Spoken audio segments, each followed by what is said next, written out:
8 most haunted houses in America. First, the LaLaurie House, New Orleans, Louisiana.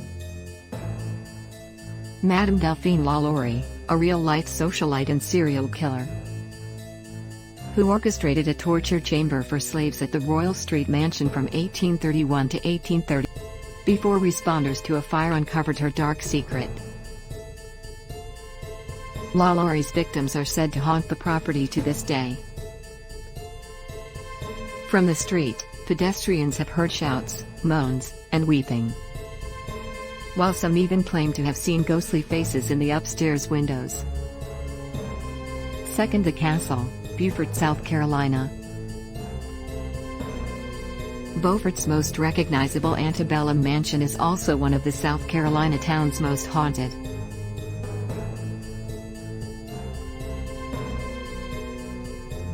Though construction began in the 1850s, the house was only partially finished when it was commandeered in 1861 as a Civil War military hospital. An outbuilding behind the house served as the hospital's morgue.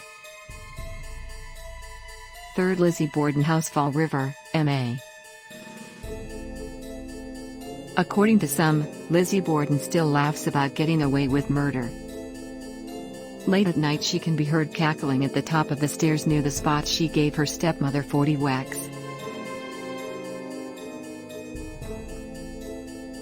But she's not the only spirit who haunts the scene of Borden's 1892 crime. Guests of the museum and B&B have encountered both of her ex-parents stalking the grounds, as well as a maid screaming for help. Fourth, House of Death, New York, New York.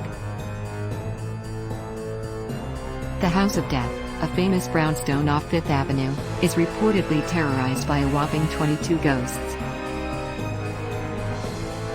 In any case, the most famous ghoul among them is none other than Mark Twain, who lived here from 1900 to 1901, while the most heartbreaking is the ghost of a 6-year-old girl who was beaten to death in 1987. Fifth, Molly Brown House, Denver, Colorado. The unsinkable Molly Brown was one of the only people to survive the Titanic.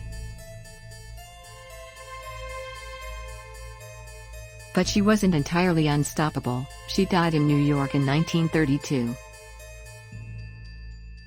It's said that Brown, along with her husband and mother, still haunts the prized Victorian home, now a museum, where she spent much of her adult life.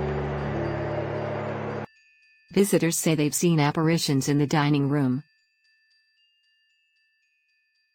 rearranged furniture.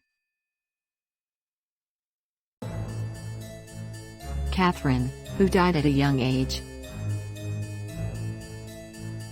Sixth, Sally House, Atchison, Kansas. At one of the most haunted houses in America. The bad energy allegedly stems from a botched appendectomy. The girl who haunts the house died during a house call. Seventh, Belwich Farm, Adams, TN. It's the age-old tale of neighbors at war. A woman named Kate Batts believed her neighbor, John Bell, cheated her out of some land. Lying on her deathbed in the early 19th century, she swore she would haunt him forever. The result was mayhem for the Bell family, which said they experienced physical attacks and heard chains dragged across floors and noises in the walls. Eighth, Snedeker House, Southington, Connecticut. When the Snedeker family lived here in the 1980s, the drama they experienced in this haunted house, and former funeral home, was so crazy it ended up inspiring a popular horror flick called The Haunting in Connecticut. During a 2-year span, the Snedeker parents claimed to have been physically assaulted